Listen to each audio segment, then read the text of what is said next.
Nah, hari ini kita masih belajar di tema 6 nih adik-adik, merawat hewan dan tumbuhan. Subtema 3, tumbuhan di sekitarku, pembelajaran yang kelima. Mari adik-adik kita belajar dengan penuh semangat ya. Adik-adik perhatikan gambar ini. Siti dan teman-temannya sedang bermain di taman ya adik-adik. Apa yang sedang dilakukan anak yang tampak pada gambar? Nah, di sini Siti sedang berlarian ya mengejar kupu-kupu. Lalu ada temannya juga yang bermain lompat tali adik-adik ya. Anak tersebut berlari-lari mengejar kupu-kupu dan ada juga anak-anak yang sedang melompat. Adik-adik, apakah kamu suka bermain sambil melompat? Bagaimana ya gerakan melompat tersebut? Kita bisa melakukan gerakan melompat. Ada berbagai variasi gerakan melompat. Gerakan melompat adalah gerakan berpindah tempat dengan menggunakan satu kaki atau dengan dua kaki adik-adik. Nah, gerakan melompat ini melatih kekuatan otot kaki kita. Di sini ada gerakan yang pertama, yaitu gerakan melompat dengan posisi badan jongkok, kemudian lalu bertolak dan mendaratnya posisi badannya berdiri dan mendarat menggunakan dua kaki. Ya, di sini ya, pertama gerakannya melompat itu posisi badannya jongkok. Ya, lalu menolak ini terus melayang ya adik-adik ya. Dan mendaratnya itu posisinya berdiri dengan menggunakan dua kaki. Lalu berikutnya ada gerakan melompat dengan posisi pertama badan berdiri ya, lalu kalian melompat, tapi pertama kali yang menjadi tolakan itu hanya satu kaki. Ya, terus lalu melayang seperti ini dan mendaratnya dengan satu kaki terlebih dahulu. Jadi kalau tadi itu mendaratnya dengan dua kaki, kalau ini mendaratnya dengan satu kaki. Yang awal tadi tumpuannya dua kaki, yang ini tumpuannya satu kaki. Kalau yang tadi itu sebelum melompat kita agak jongkok lalu menolak ya, lalu melompat. Tapi kalau yang ini posisi awalnya adalah berdiri. Adik-adik, amatilah kembali gambar di bawah ini. Ada kupu-kupu yang sedang terbang. Ada juga kupu-kupu yang sedang hinggap pada bunga. Masih ingatkah kamu dengan permainan kupu-kupu di taman bunga? Mari kita ingat-ingat kembali adik-adik permainan kupu-kupu. Nah, kalian harus dibagi menjadi dua kelompok nih. Kelompok yang pertama itu menjadi bunga dan kelompok yang kedua itu menjadi kupu-kupu. Satu bunga harus berpasangan dengan satu kupu-kupu. Kupu-kupu harus berdiri di belakang bunga adik-adik. Satu orang siswa ditunjuk menjadi pemimpin permainan.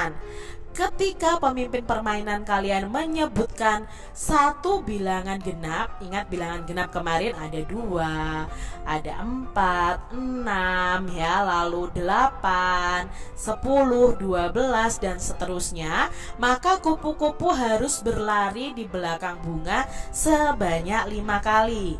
Nah, ketika pemimpin permainannya menyebutkan satu bilangan ganjil, bunga harus berlari dan bertukar tempat dengan bunga yang lainnya.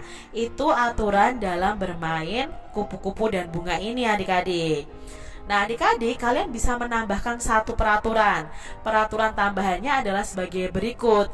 Jika pemimpin permainan menyebutkan satu bilangan ganjil, bunganya akan berlari. Kemudian bunga itu harus berputar mengelilingi kupu-kupu dan bertukar tempat dengan bunga yang lainnya. Adik-adik, ikuti peraturan permainannya dan jagalah kekompakan ya ketika kalian bermain bersama dengan teman-teman kalian. Siti dan teman-temannya bermain dengan gembira adik-adik. Semua mengikuti peraturan permainan. Ibu guru pun senang melihat anak-anak kelas 2 tertib dalam bermain.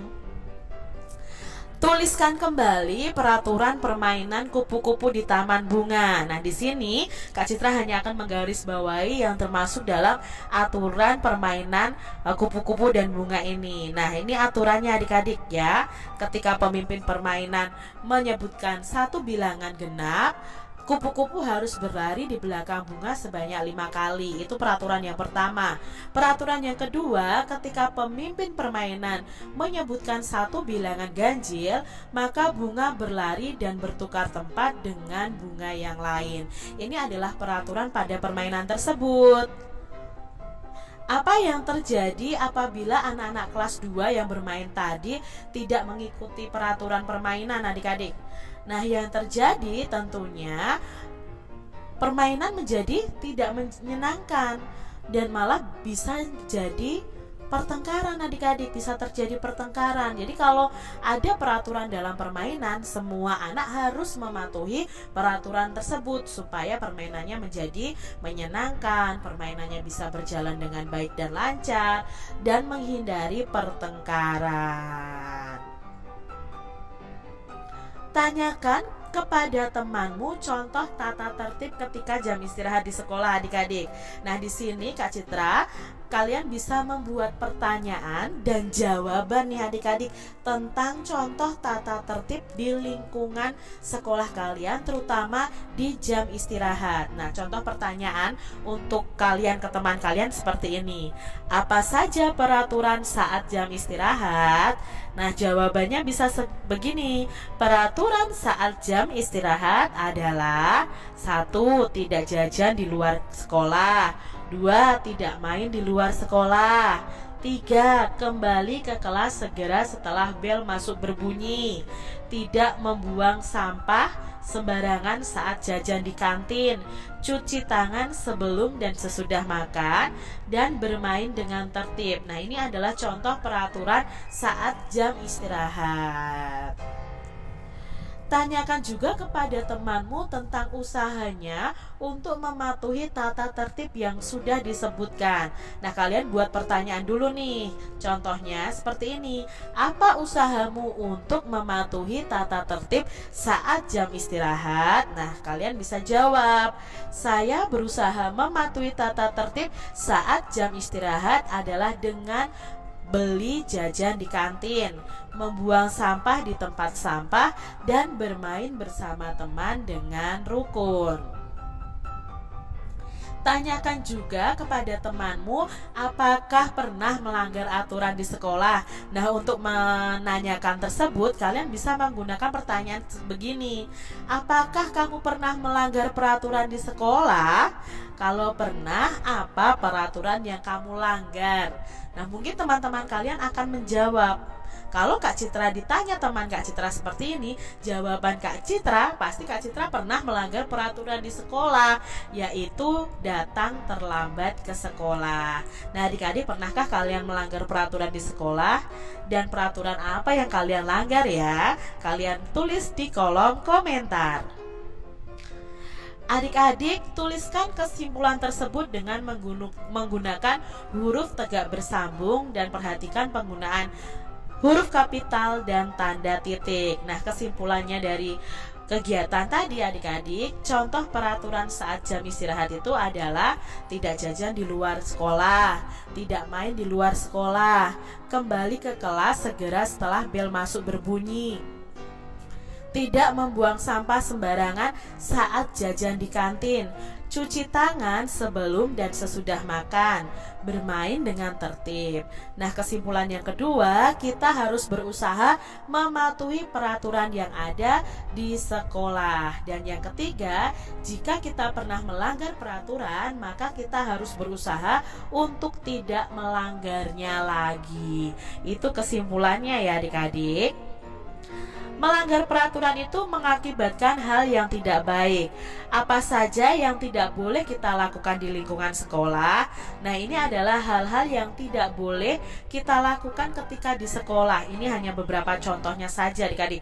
Tentunya masih banyak yang lainnya. Yang pertama, kita tidak boleh membuang sampah sembarangan. Lalu kita tidak boleh mengganggu teman saat pelajaran, tidak boleh menyontek saat ulangan, tidak boleh bertengkar dengan teman, dan tidak memperhatikan guru saat pelajaran. Ini contoh hal-hal yang tidak boleh kita lakukan di sekolah. Tidak mengerjakan tugas dari guru juga tidak boleh ya adik-adik, harus dikerjakan dengan tepat waktu pastinya. Adik-adik perhatikan halaman sekolah berikut ini. Wah, sangat indah ya adik-adik ya, penuh dengan bunga dan keadaannya sangat bersih. Merawat tanaman di sekitar sekolah. Di depan kelas terdapat pot-pot tanaman bunga. Semua siswa diwajibkan merawat tanaman tersebut. Setiap hari tanaman disiram.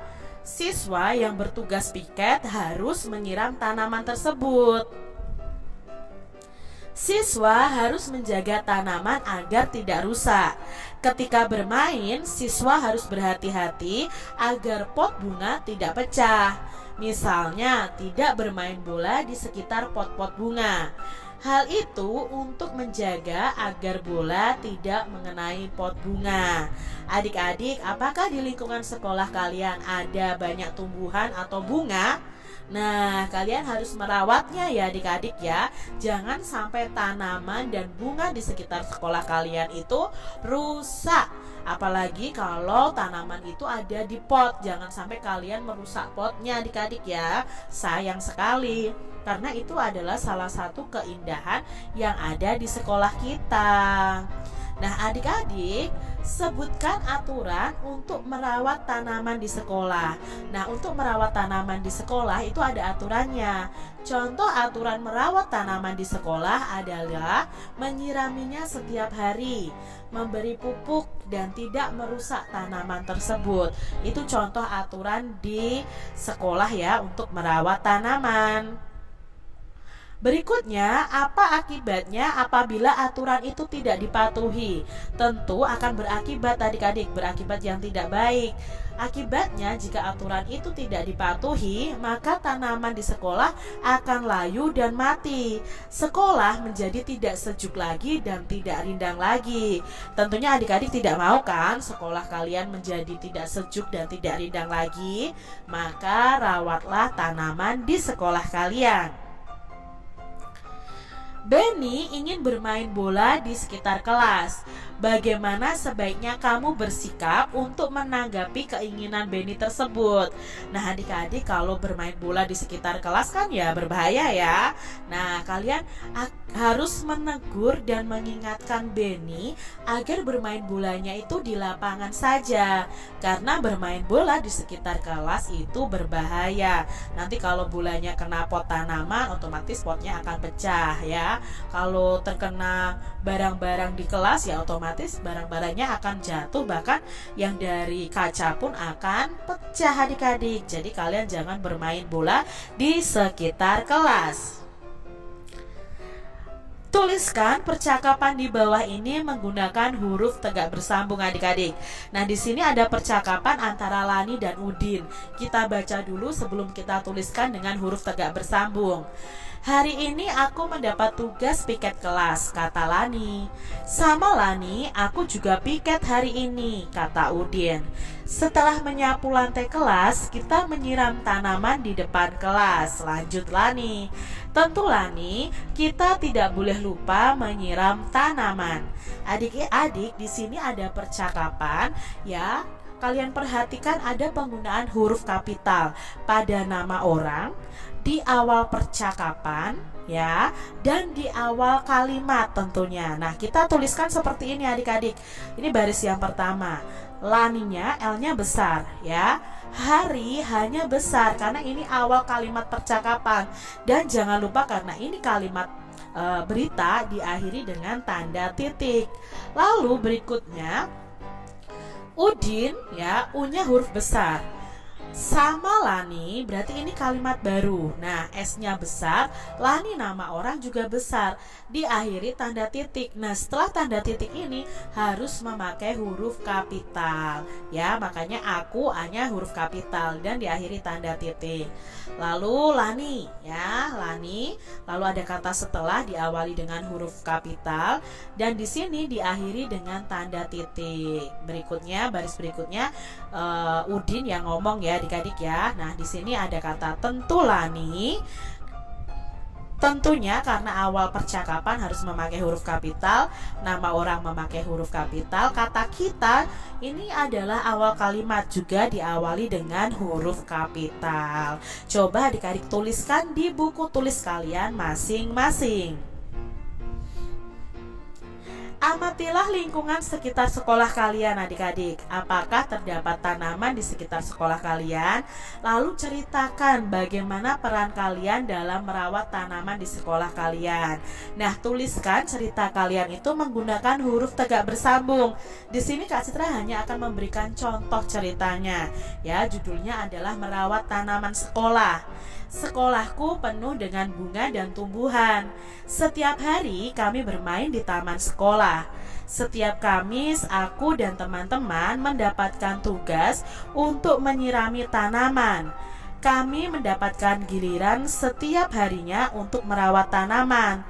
Tanaman di sekolah juga dirawat oleh petugas sekolah. Dengan adanya tanaman sekolah kami menjadi sejuk dan rindang. Itu tadi adik-adik ya, contoh ceritanya.